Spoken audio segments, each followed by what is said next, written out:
Okay, everyone, let me get the slideshow started. Let's talk about the age of nationalism. We're going to talk about a couple of different places, and although I don't have the United States on this title slide, we'll end up talking about the United States briefly. But the age of nationalism, we're looking at Austria. We're going to look at a war known as the Crimean War that not many people know about, and I won't actually spend too much time on it. Then we'll look at developments in France and the creation of a united Italy. One of the things we're talking about is this new ideology, or called nationalism. It's one of those isms, one of those important ideologies that sort of people adopt, and it causes them to behave and think a certain way. It refers to the idea of a nation, nationhood. It really refers to this concept of not just a country that's on a map somewhere where you can see the boundaries, but it refers to an ethnic group, a cultural group, somebody that shares something ethnically and culturally in common, like the people of Europe. When you think about Europe, Europe is really a multi-ethnic continent. Europeans are Europeans, but they're vastly different. They're divided into different ethnic groups. It's a multicultural nation. We might think, in America, Americans have sort of adopted and invented racial categories that sort of make distinctions between whites and non-whites. It doesn't work that way in Europe.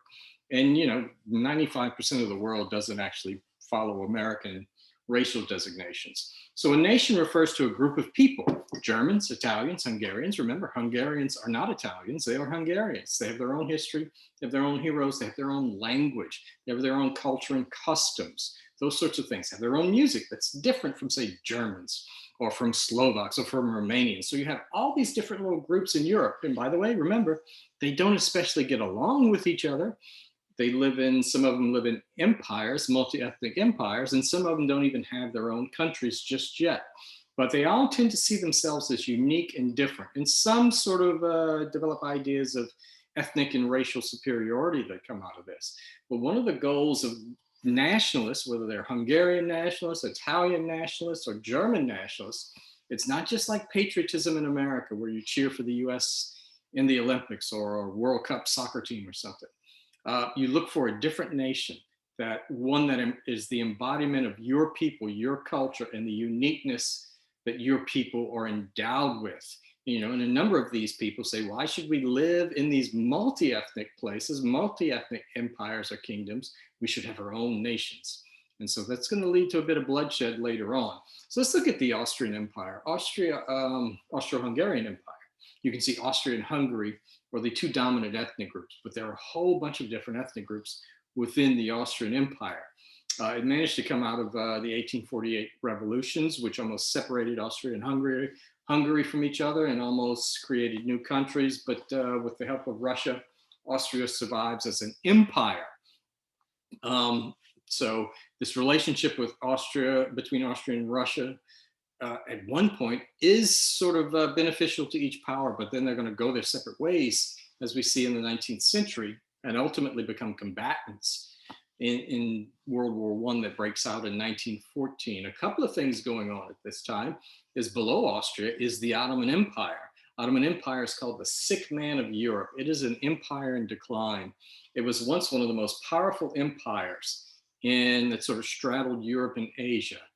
It's centered around Turkey, the Ottoman Turks. It's a Muslim empire. It controlled large numbers of Europeans. It extended at one point to the gates of Vienna. So it was once a mighty power, and now it's dying. It didn't industrialize. There are a number of different factors in there. And you see independence movements within the Ottoman Empire. Like groups of people like the Serbians don't want to be ruled by Ottoman Turks anymore. So they want their own independent country. And one of the things that happens as the Ottoman Empire recedes in power, Austria wants to move in and take over those territories in what's called the Balkans. Another country that wants to do this is Russia. Russia has allies among the Serbs. Russians and Serbs are different, but they're both ethnically Slavic. Slavic refers to languages they speak. Russian and Serbian are different, but they are Slavic languages. So they sort of regard themselves as co-ethnics. And Russians look upon themselves as the protectors of the Slavs, and Slavs are going to look for Russia to help them expand in the Balkan region. And then Austria is going to get involved in the Balkan region, and that's going to cause some problems.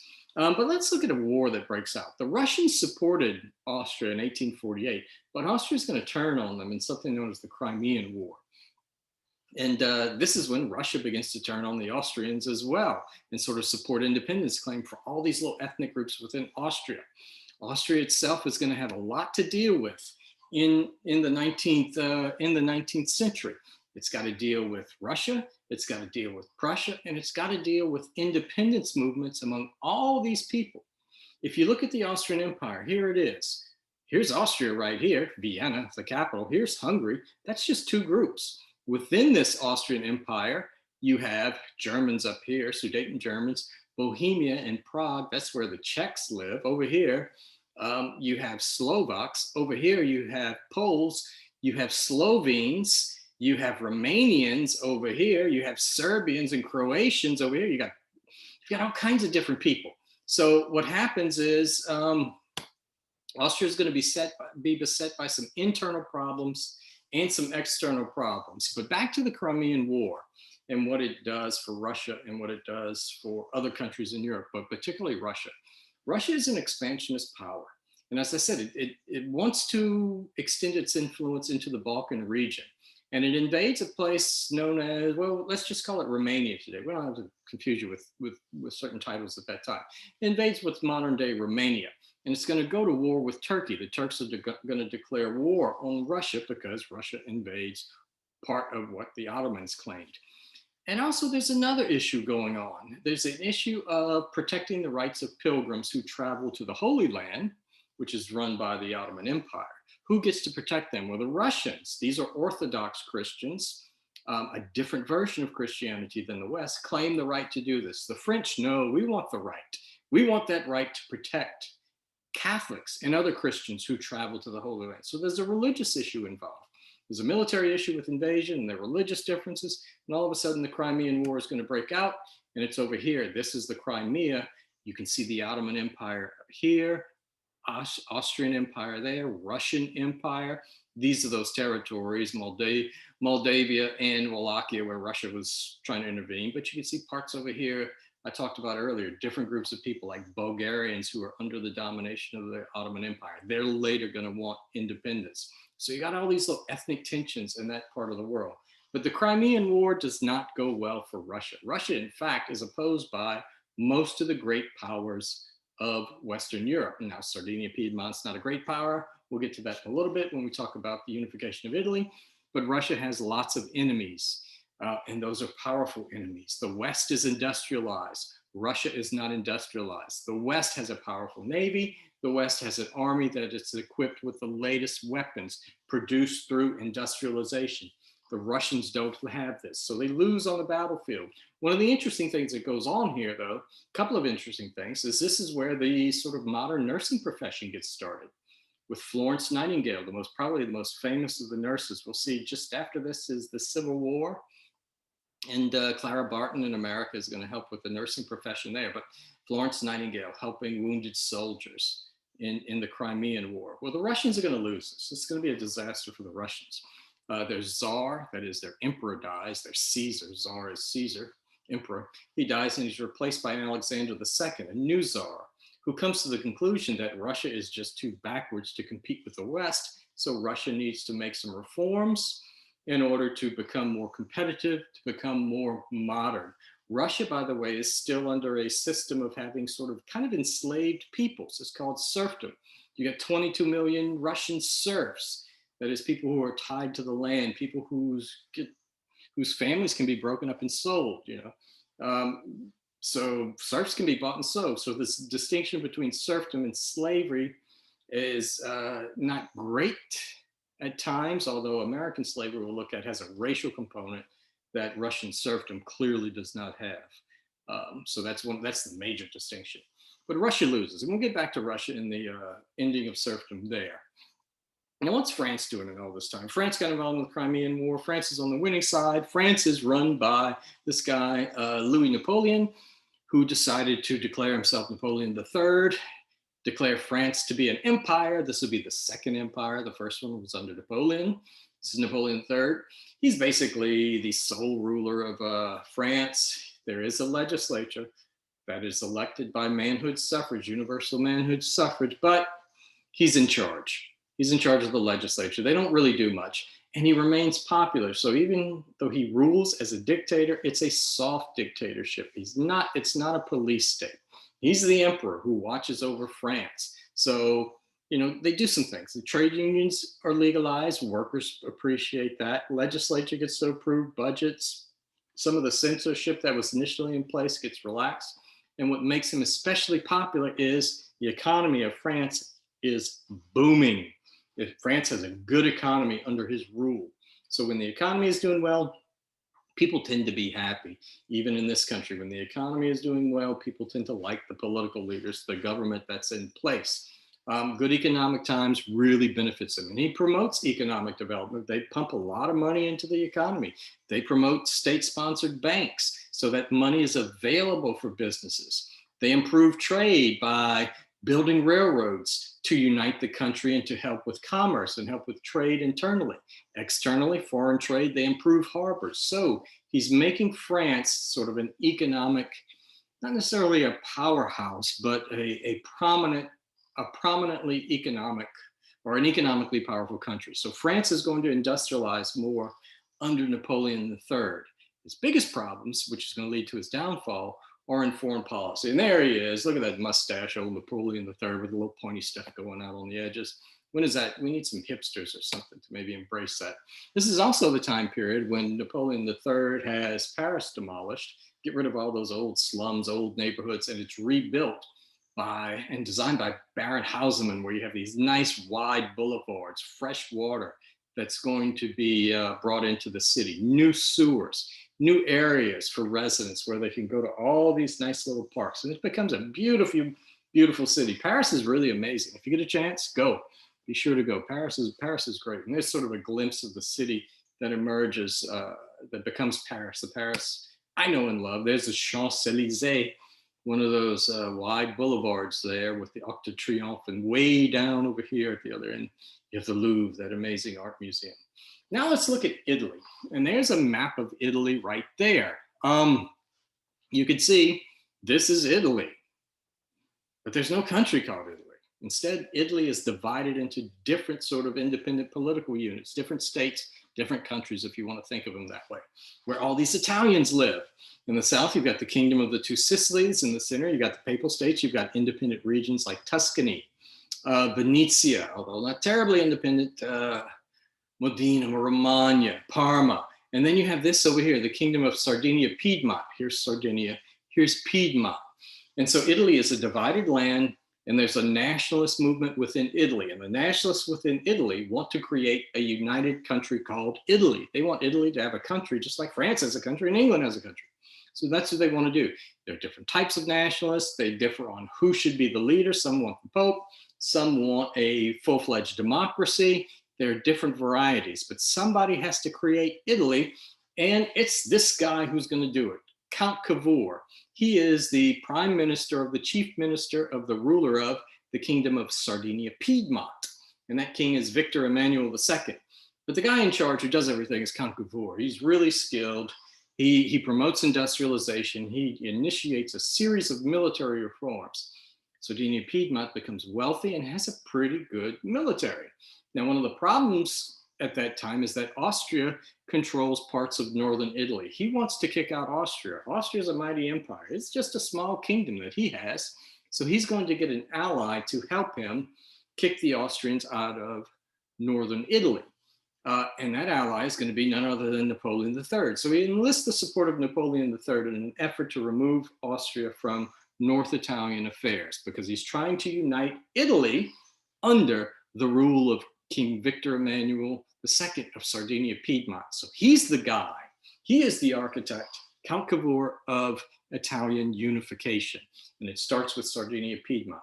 All he has to do is get Austria to attack or declare war, and France will come to their aid. And he engineers a war with Austria. Austria declares war. Napoleon III sends in the troops, the French troops, defeat the Austrians in battle. And they seize territory. There are two big victories by the French, and they take that territory that was offered them by Count Cavour, Nice and Savoy, which are part of France. And no sooner do the French defeat the Austrians than they quit. By the way, one of the interesting things I talked about Florence Nightingale and the Crimean War. In this war, the Red Crosses started at a battle called Solferino, where some of the tourists and visitors who were watching this and saw all the wounded on the battlefield, they decided to help and intervene. And what's decided after this is maybe we need an international organization to help in these situations, and that's where the International Red Cross gets established. So that's where it comes out of. As I said, Napoleon III, he wins a couple of early battles, takes the territory he was offered, and says, enough for me. That leaves Austria to fight Sardinia-Piedmont. The thing that protects Sardinia-Piedmont is that throughout northern Italy, revolutions break out. Revolutions in northern Italy. So we look at these territories here. Revolutions in northern Italy. And they decide to ally with Sardinia-Piedmont. And that keeps the Austrians from intervening. So they unite. Meanwhile, this guy comes along, Giuseppe Garibaldi. While all this stuff is going on, Giuseppe Garibaldi has his own private army.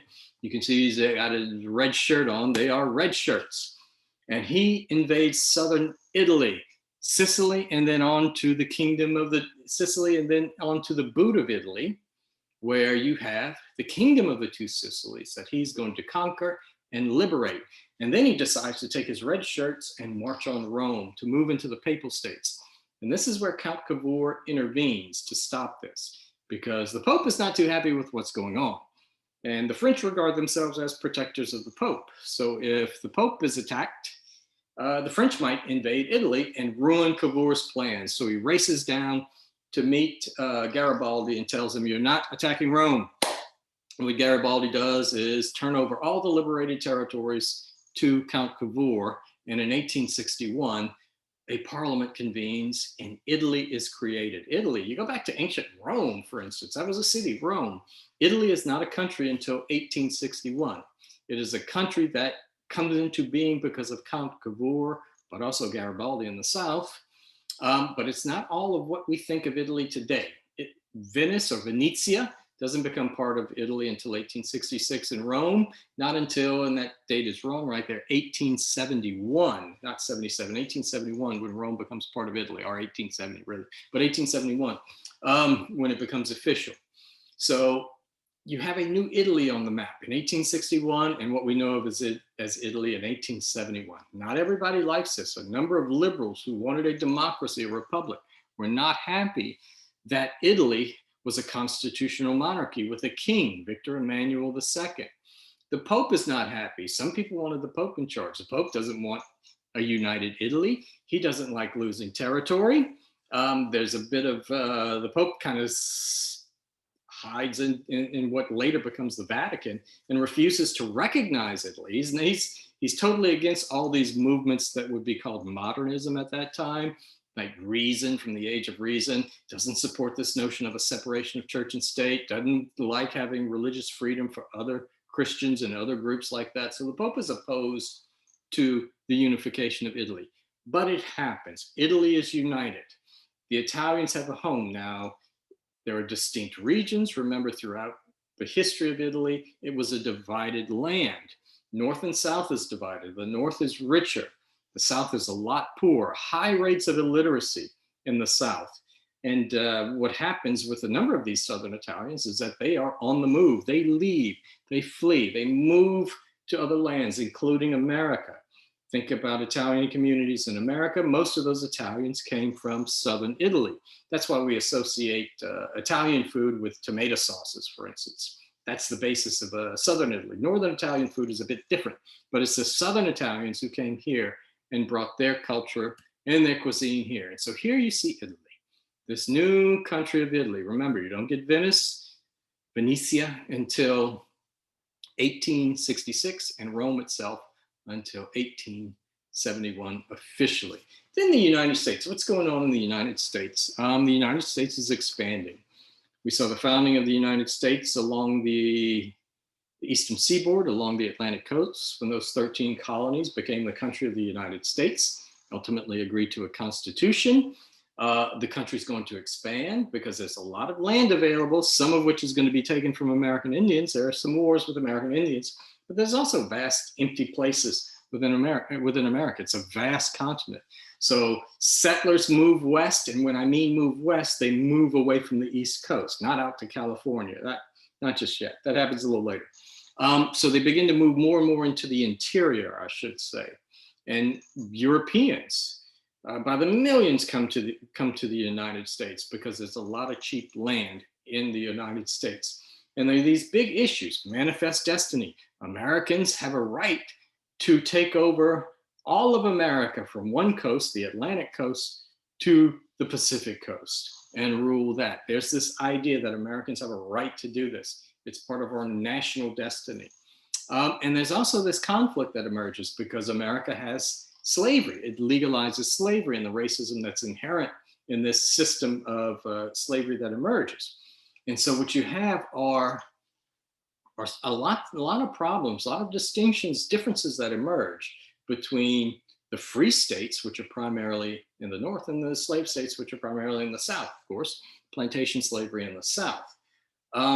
And there are always problems emerging when new territories are added and new states are added. Will these states be free or will they be slave states? Because if you are a free worker, if you are a worker in the North, you do not want to have to compete with slaves. You want to be paid a decent wage. You don't want a market that allows slavery.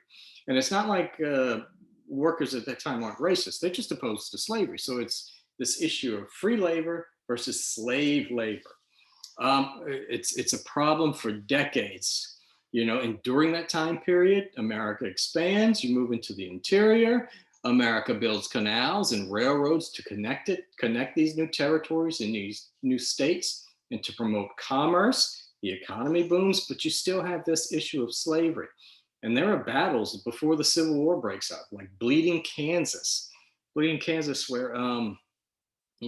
pro-slavery and anti-slavery forces sort of slaughter each other in Kansas. It's Bleeding Kansas is really bloody.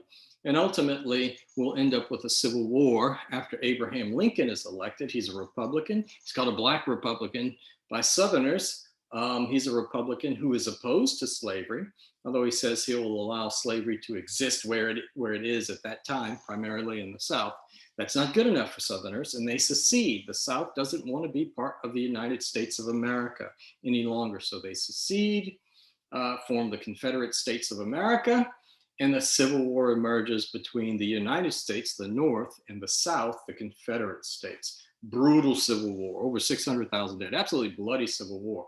And it's a war that's primarily, the main cause of this war is slavery. You may have heard some other things. The main cause of the war is slavery. That's the main issue you can't compromise over. And most historians, whether they're historians on the left or right politically, they recognize that slavery is the main cause. And when Lincoln issues the Emancipation Proclamation, it becomes a war to end slavery after Lincoln issues the Emancipation Proclamation. And during this time, because Southern Democrats left the United States, it was the Republicans who were in charge of the government. And they pass a lot of pro-business legislation, and they open up the Midwest to settlement. They pass things like the Homestead Act, which creates a lot of cheap land for settlers who move to the Midwest, who move out west. The war is going to come to an end, and you'll see it's 3 Civil War amendments. The first one, the 13th Amendment to come out of this war, is the one that abolishes slavery. And we'll stop right there.